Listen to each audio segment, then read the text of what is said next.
The Woman in the Window.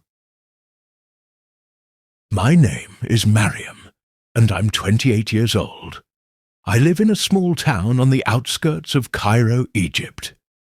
I've been wanting to share this story for a long time now, something that still haunts me to this day.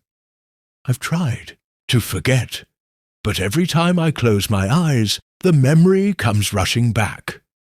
We were a typical family, nothing extraordinary. My father, Ahmed, was a kind, hard-working man. My mother, Layla, always kept the house spotless and was the heart of our home. I had two younger brothers, Hossam and Khalid, both full of energy and laughter. At the time, we were preparing for my mother's birthday. Everything felt perfect. A big celebration was planned for the weekend. Little did we know that something far darker was lurking just outside our door. The first sign that something was wrong came during the celebration. A strange woman appeared at the door, her face hidden under a black veil. She wasn't a guest, and no one seemed to know her. She had an unsettling presence, her eyes piercing through the fabric of her veil as she looked directly at my mother. Without saying much, she whispered, "A new life will come soon." It seemed strange, but we didn't think much of it until later that night. Heightened suspense with a specific incident. I woke up around 3:00 a.m. with a feeling of dread. I got out of bed and walked down the hallway, passing my parents' room. That's when I saw her. The woman was standing by the window, staring out into the street. Her back was to me, but I could feel her gaze even though her face remained hidden. I froze in place. I could hear her mumbling something under her breath, but I couldn't make out the words. It was as if she was speaking to someone invisible. Plot twist or revelation? The next morning, my father received an alarming phone call.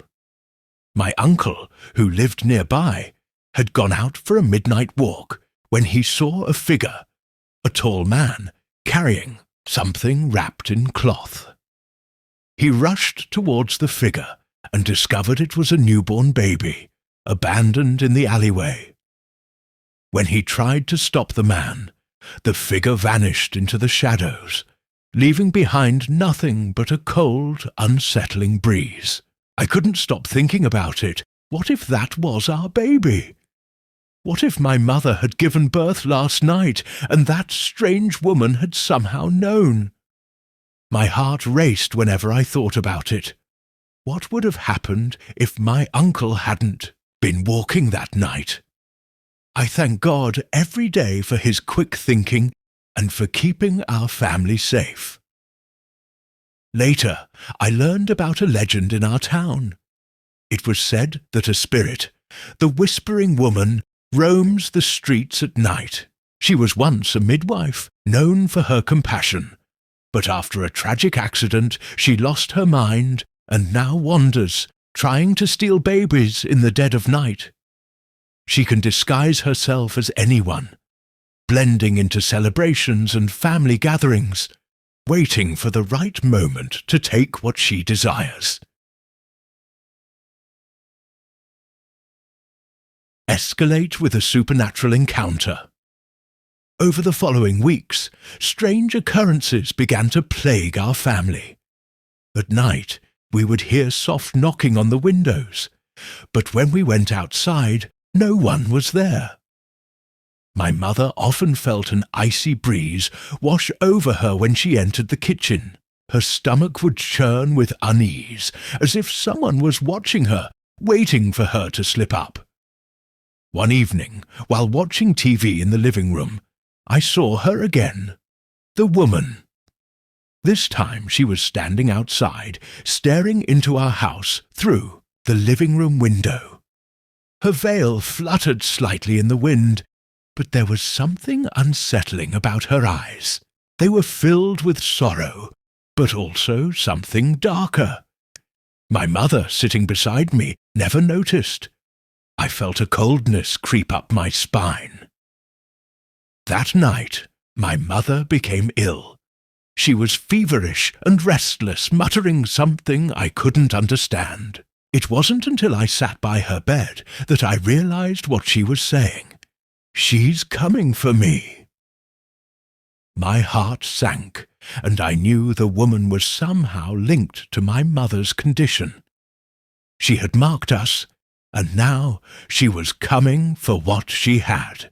Left behind, my mother's unborn child. I couldn't take it any more. I had to confront her. One night after the house had fallen silent, I went outside to the garden. The air was thick with tension. And then I saw her, standing in the corner of the yard, staring at me. She took a step forward, and I could hear her whispering, "The baby will be mine." I tried to scream, but my voice caught in my throat. My vision blurred, and for a moment I felt like I was sinking into the ground. I don't remember how I escaped that night, but when I woke up, the woman was gone. My mother's fever had broken, and everything seemed normal again. But I couldn't shake the feeling that she was still out there, watching us, waiting for the moment to return. I didn't tell anyone about my encounter, thinking it was just my mind playing tricks on me. But deep down, I know the whispering woman is still out there, waiting. As I began to research the town's history, I discovered that many families over the years had reported similar encounters with a woman in black, always before a birth or during moments of great change. It was said that she had been a midwife long ago, but after a tragic event where she lost her own child, she turned vengeful, unable to find peace. They say her spirit still seeks the lives she lost. To this day, whenever I pass the old part of town near the cemetery, I feel an unease. Sometimes I'll glance up and see a shadow in the window of an old abandoned house. I don't know if it's her or if it's just my mind playing tricks. But I do know one thing. I will never forget the feeling of those cold eyes starry.